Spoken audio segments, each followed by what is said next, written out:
төраға. Баткен гарнизон өздік құрамы 2025 жылы атқарылған инженер жұмыстарын жиынтығын шығаруға даяр. Башқы алтымашысы полковник Нұрбек.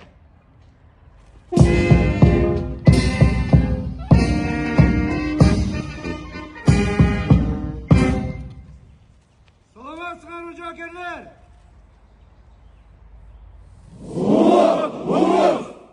Erkin tut! Erkin tut!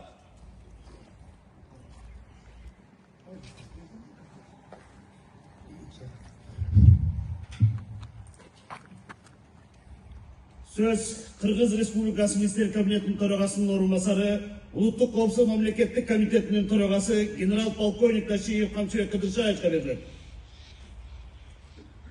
Дагы жолу саламатсыздарбы, урматтуу аскер кызматкерлери, урматтуу ардагерлер жана жергиликтүү бийлик орган жетекчилери, биз бүгүн 2025 жылкы жасалган жумуштар боюнча жыйынтыгын чыгаруу маселесин карап отурабыз. Ушул жерде сиздердин алдыңыздарда ошол маселелерди чечүү үчүн атайын келдим. Урматтуу жоокерлер, урматтуу кызматкерлер, быйыл 2025 жылы биздин мамлекетибиздин тарыхый жылдардын бири болду. Себеби быйыл биз Тажикстан Республикасы менен бүткөн биздин чегараларыбызды инженердик чегара инженердик коммуникацияларын кура баштадык. Жана ошол жумуштарды ийгиликтүү аяктадык. Ошол жумуштарды жүргүзүүдө биздин чегара кызматы, аскер кызматкерлери, ички иштер министрликтин кызматкерлери, өзгөчө кырдаалдар министрликтин кызматкерлери, улуттук коопсуздук мамлекеттин кызматкерлери жана башка биздин кызматкерлерибиз өтө чоң жумуштарды аткарышты. Ошондуктан сиздердин кылган жумушуңуздарды эске алып, жасаган кызматыңыздарды эске алып, урматтуу президентибиз Кыргыз Республикасынын куралдуу күчтөрүнүн башкы кол башчысы Садыр Нуркожоевичтин жеке тескемеси чыкты. Ал тескемесине ылайык ушул жумуштарга катышкан ар бир кызматкерге сыйлоо акысы чыкты. Бүгүн ошол урматтуу президентибиздин тескемесине ылайык 30 миллион сом акча каражаты бөлүнүп берилди. Ошол акчалар ар бир кызматкерге жетиш керек болот жана ошолорду биз теңдеп бөлүп беребиз сиздерге. Эми бул жумуштардын эмне үчүн биз ушундай сиздерге мамиле жасап атабыз? То есть президентибиз жылуу мамиле жасап атат. Себеби демаркациялоо иштери, чегараны демаркациялоо иштери бул мамлекеттин негизги кызматтарынын бири. Биздин мамлекетибиз бүгүнкү күндө өзүнүн чегарасын, өзүнүн территориясын толук бойдон чектеп, кайсыл биздин территория экенибизди аныктап, чыныгы сүйлөндүү мамлекет экенибизди далилдеп отурабыз. Ошондуктан урматтуу кызматкерлер, бүгүнкү күндө жасаган жумуштардын негизинде Тажикстан Республикасы менен биздин чегараны чектөөнүн демаркациялоонун негизинде бүгүнкү күндө жүргүзүлгөн жумуштар 150 километр жерге инженердик коммуникациялар тартылды, 180 километр жерге жолдор курулду. Ошол жумуштардын Баткен облусундагы 80% бүттү. Эми калган жумуштарды март айынан баштайбыз. Март айынан баштап кийинки жылы толук бүтүрөбүз. Андан сырткары дагы алдыңыздарга жаңы тапшырмалар. 2026 жылы Тажикстан, Өзбекстан республикалары менен болгон чектешкен аймактарыбызды толук бойдон демаркациядан өткүзүп бүтүшүбүз керек. Бул деген ошол чегараларга чегара инфраструктурасын, инженердик коммуникацияларды жасап толуктап бүтүшүбүз керек. Президентибиздин биздин алдыбызга койгон тапшырмасы ушундай. Ошондуктан азыркы күндө январь, февраль айларында даярдыкты көрөсүздөр. Март айынан баштап экиге бөлүккө бөлүнөбүз. Биринчиси Тажикстан Республикасы менен демаркациялык иштерди бүтүрөсүңөр. ekинчи bölük Özbekistan Respublikası menен демократиялык иштерди бүтүрөбүз. Демек бизге көбүрөөк күчтөр керек болот. Демек бизге көбүрөөк кызматкерлер керек болот. Ушул маселени мына сиздердин алдыңыздарда чегара кызматынын директору генерал-майор Алимбаевдин алдына ушул жумуштарды коюп кетемин. Кудай буюрса, эмдиги жылы биз 2026 жылдын аягына чейин толук бойдон мамлекетибизди чектөөнү, мамлекетибиздин территориясын чектеп бүтүп, биздин мамлекетибизди толук бойдон кайтарууга алабыз. Бул эмне деген маселе болот? Бул деген мамлекеттин коопсуздугун сактоого, ички тышкы коопсуздугун сактоого негизги маселени биз аяктайбыз. Мындан ары чегараларыбызда коңшуларыбыз менен чогуу, биргеликте эч кандай кагылышууларга, конфликттерге барбастан чогуу ошол инженердик коммуникацияларды коргоп, колдоп, ошолордун иштөөсүн камсыз кылып, сиздер менен бирге чегараны коргойбуз. Буюрса, мындан ары бизде жанагыдай конфликттер, ызычуу, уруш талаштар болбойт деген үмүттөбүз. Ошондон дагы бир жолу сиздердин кылган жакшы кызматыңыздарга ыраазычылык билдирүү менен урматтуу президентибиздин атынан сиздерге ар бириңиздерге ыраазычылык, рахматын айтабыз. Рахмат барыңыздарга.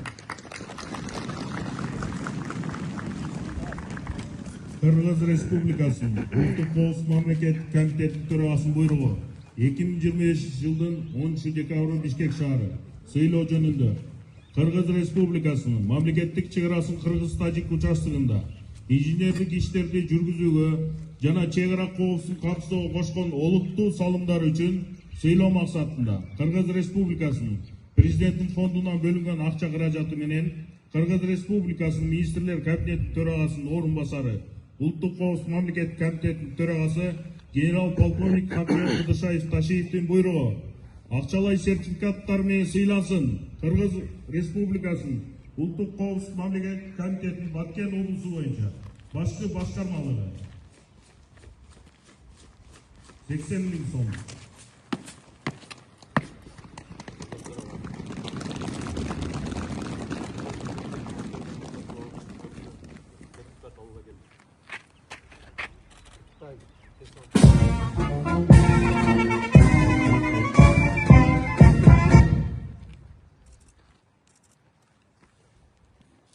Чегара кызматынын 2001 аскер бөлүгү 1.150.000 сом.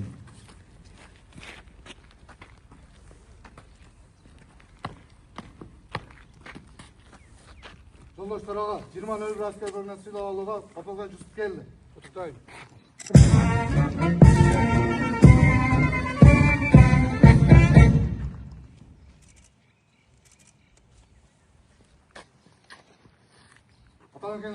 Чегара кызматынын 2051 аскер бөлүгү 2.640.000 сом. Жолдошторго 2051 аскер бөлүнөн полковник Дашtovга сыйлык алууга келди. Куттуктайм.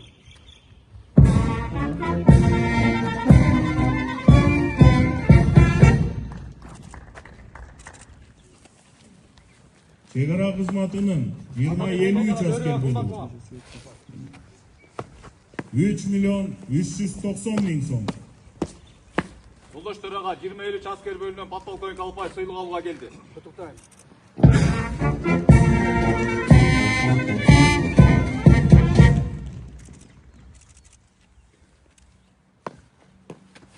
Атамекенге кызмат кылам. Рахмат. Чегара кызматынын 2057 аскер бөлүгү 4.850.000 сом. Жолдошторго 2057 аскер бөлүнөн командир полковник сертификат алууга келди. Куттуктайм.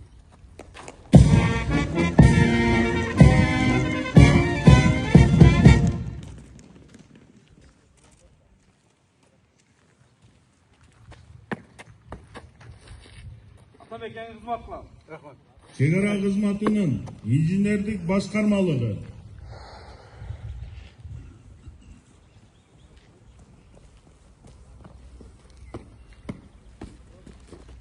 Жолдоштарға полковник Казак сертификат алуға келді. Құттықтаймын.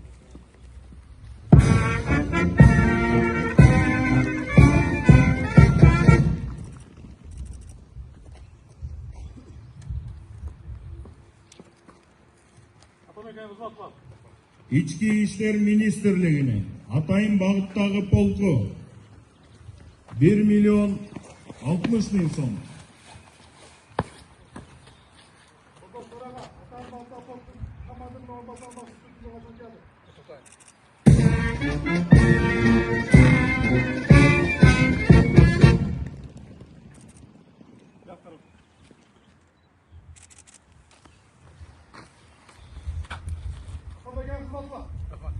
İçki İşler Ministrliğine, içki askerlerinin 7707 asker bölümü 2 milyon 140 ming so'm. Жолдош Ураға 74 аскер командир полковник сыйлық алуға келді.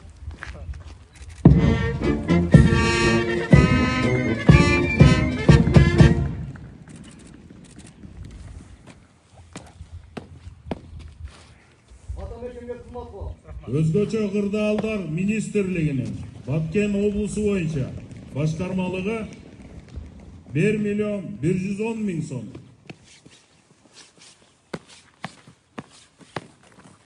Жолдоштарға Баткен облысы башқармалығының басшысының орынбасары Майсалиев сыйлық алуға келді.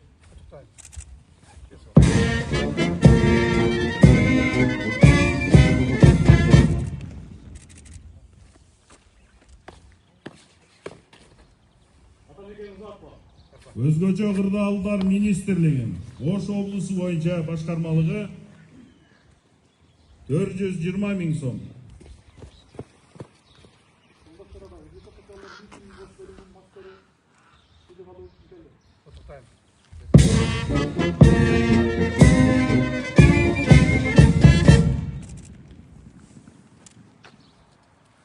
Кыргыз автожол түштүк мамлекеттик ишканасы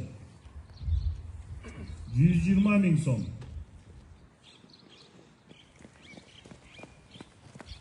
Жолдоштарға номер 2 төлөбек сыйлық алуға келді.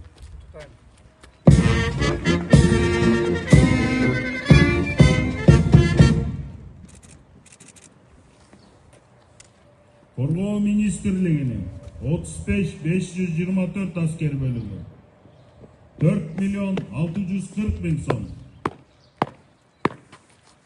Жолдоштарға 35-524 аскер бөлімінің командирі полковник Казак сыйлық алуға келді.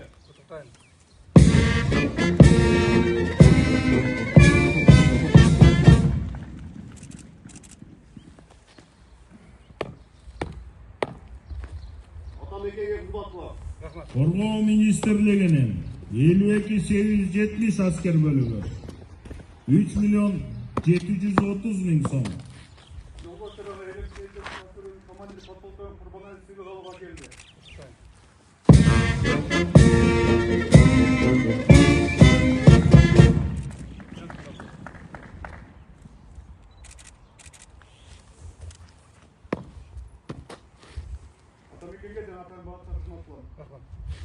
Коргоо министрлигинин 12-545 аскер бөлүгү 4 миллион 430 миң сом. Жолдоштарға 12-545 аскер бөлімінің Майор Куатбеков сыйлық алуға келді.